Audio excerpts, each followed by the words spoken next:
Hi, I'm Swarupa Sail, course instructor for Geotechnical Engineering 1. In this presentation, we will go through settlement considerations in the design of foundations. In this figure, we can see the distribution of the load of the structure, which may be building, road, dam, or a bridge. The load of the structure is distributed on a large area of the soil. In this figure, we can see the variation of soil pressure with the depth.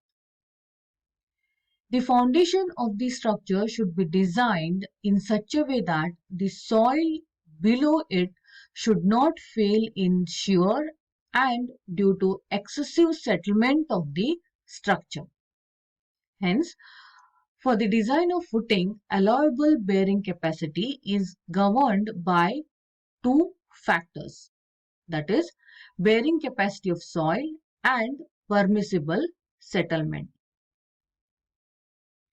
Bearing capacity of foundation is the maximum load per unit area which the soil can support without failure.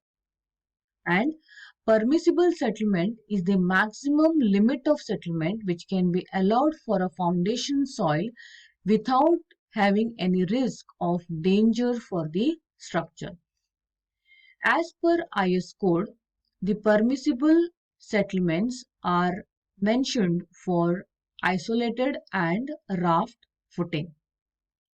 If an isolated footing is constructed on sand, the permissible total settlement is 40 mm and for clay it is 65 mm.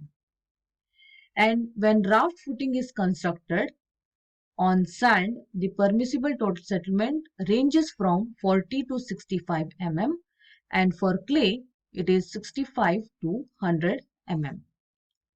Whereas differential settlement is 25 mm for isolated footing constructed on sand and it is 40 mm when it is constructed on clay.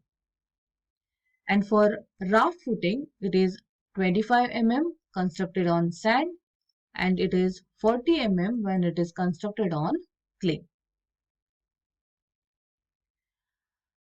When a structure is constructed on a soil, there will be settlement in soil and it will be of two types. First one is immediate settlement and second is consolidation settlement.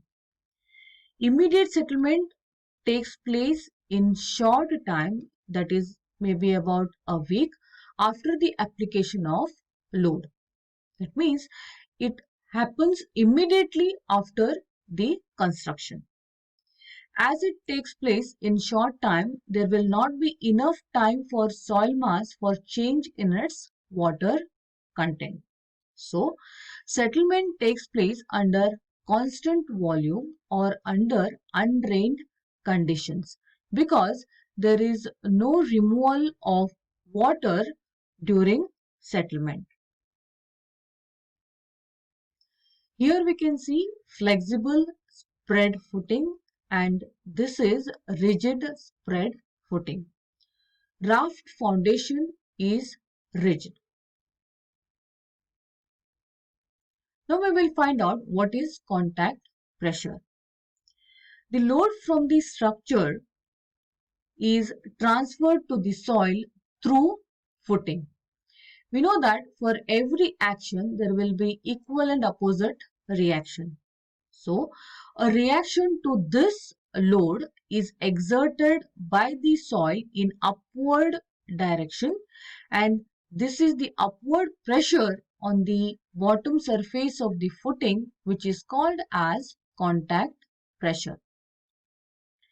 The distribution of contact pressure under footing on cohesive and cohesionless soil is explained, that is for flexible footing and rigid footing. When flexible footing is constructed on cohesive soil, we can observe that the settlement is maximum at center of the footing. Here dotted lines represent that is dashed lines represent settlement, whereas solid lines represent contact pressure.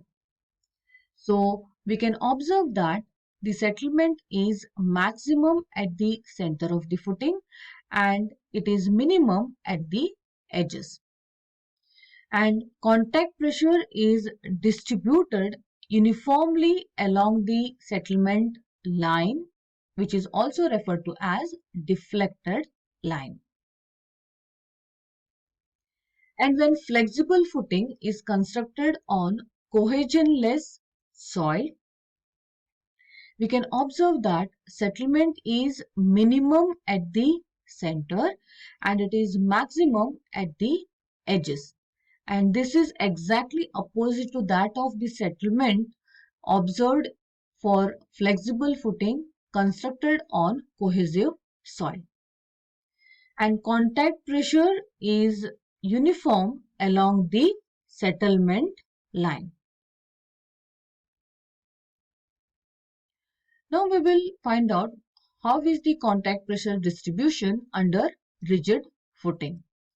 So when rigid footing is constructed on cohesive soil, the settlement is uniform, whereas contact pressure varies. And we can observe that at center contact pressure is minimum and at edges it is maximum. And when rigid footing is constructed on cohesionless soil, settlement is uniform and contact pressure is maximum at center and is minimum at the edges. Thank you.